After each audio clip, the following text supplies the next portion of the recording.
historias sobre la Revolución Cubana, uno llega a la conclusión de que usted es uno de los dirigentes más geniales que ha desfilado por el escenario de la historia latinoamericana.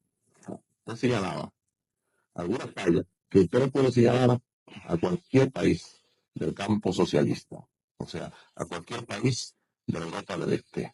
Usted se lo puede señalar a a la, a la República Popular China, o sea, mala calidad de los productos de insumo, mala calidad del vestido.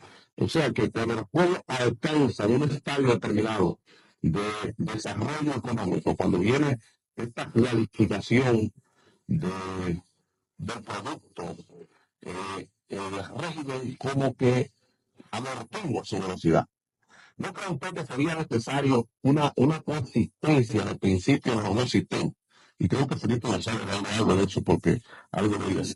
Bien, mira, tú has hecho una exposición amplia y has hablado de un montón de temas. Después, si yo me entiendo, no hay que acusarme de abusar del uso de la palabra. Pero bueno, voy a tratar de responderte. Pero antes que nada,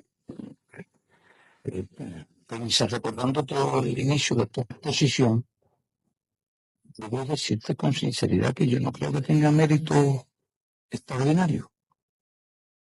Yo creo que es de buena parte resultado de la época en que vive, de las circunstancias en que desarrolla su acción. Y en el caso nuestro, yo lo que tengo es el privilegio de tener un adversario poderoso y grande, que es Estados Unidos. Así que lo que puede parecer un papel muy importante deriva de la magnitud del adversario con el cual nuestro pueblo se ha enfrentado, y yo como parte del pueblo y como uno de los dirigentes del pueblo me he enfrentado. Así que lo que tengo es un privilegio de vivir en una época con un gran adversario y poder participar en una lucha activa contra ese adversario de una manera exitosa. Yo creo que realmente los méritos, no míos, pero de nuestro pueblo, de nuestra revolución, de nuestra época, algún día se consignarán. Cuando se recuerden estos casi 30 años de oposición, sin claudicar, sin retroceder ni un solo paso.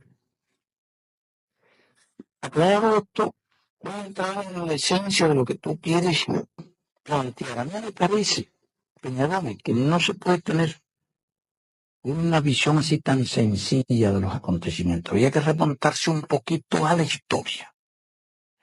Antes de dar por hechos ya virtudes excepcionales en estos gobiernos o en estos regímenes que hoy constituyen, que dirigen el llamado mundo capitalista industrializado. Estados Unidos, Inglaterra, Europa, etc.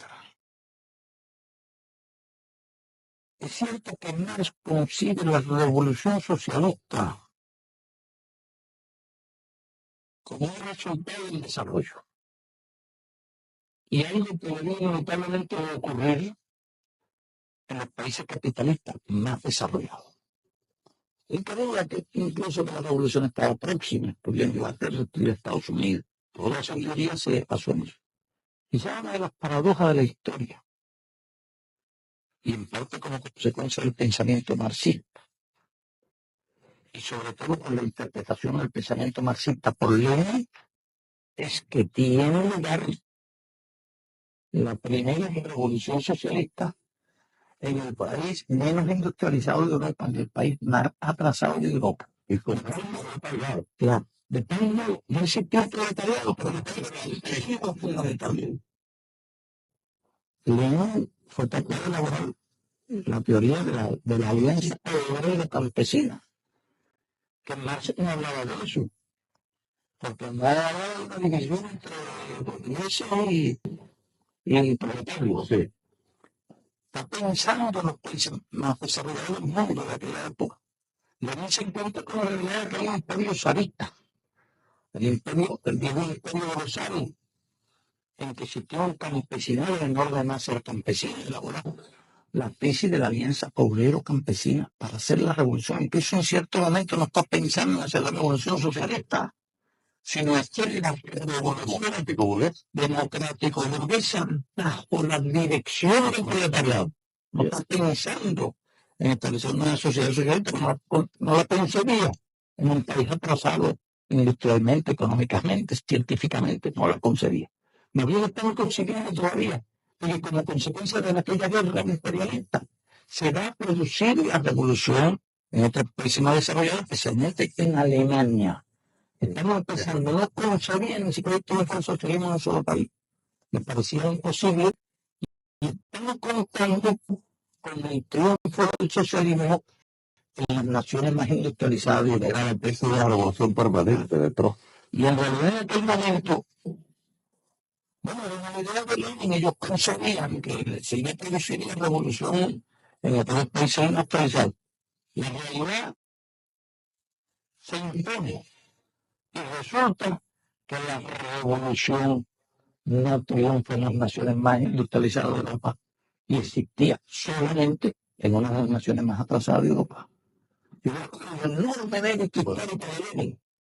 Y la valentía de Lenin es que no se da por vencido.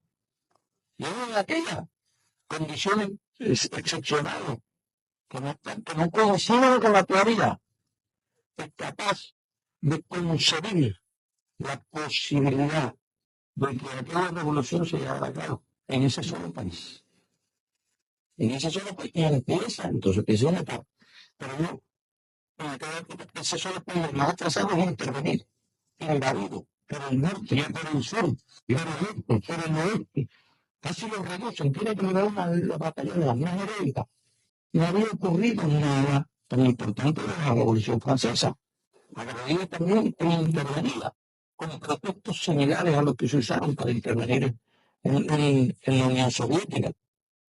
Y cumpliendo una ley de la historia, aquel pueblo revolucionario fue capaz de ser más poderoso que todos sus enemigos juntos.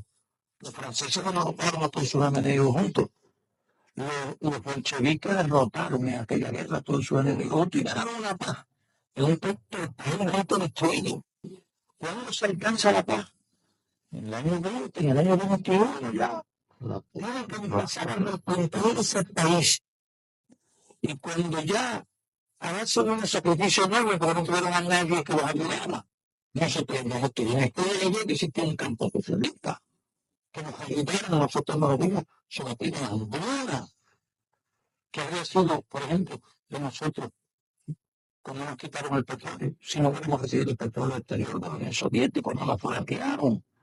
Nosotros tuvimos una ayuda decisiva, digamos.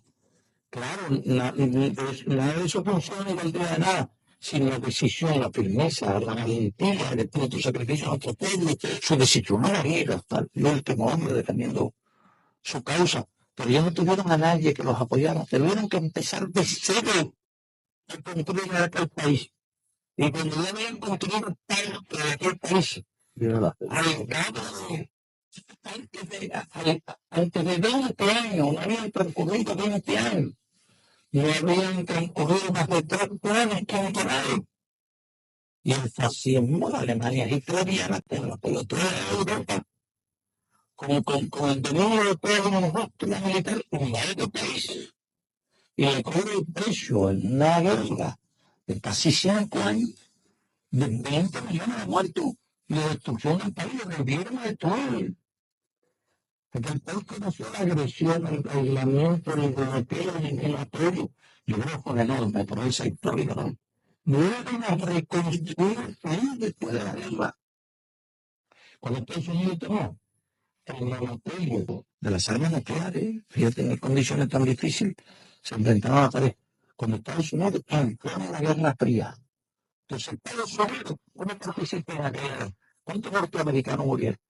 ¿Cuántas fábricas de Estados Unidos fueron destruidas por aquella guerra? Ni una sola fábrica. ¿Cuántos hombres pierde Estados Unidos?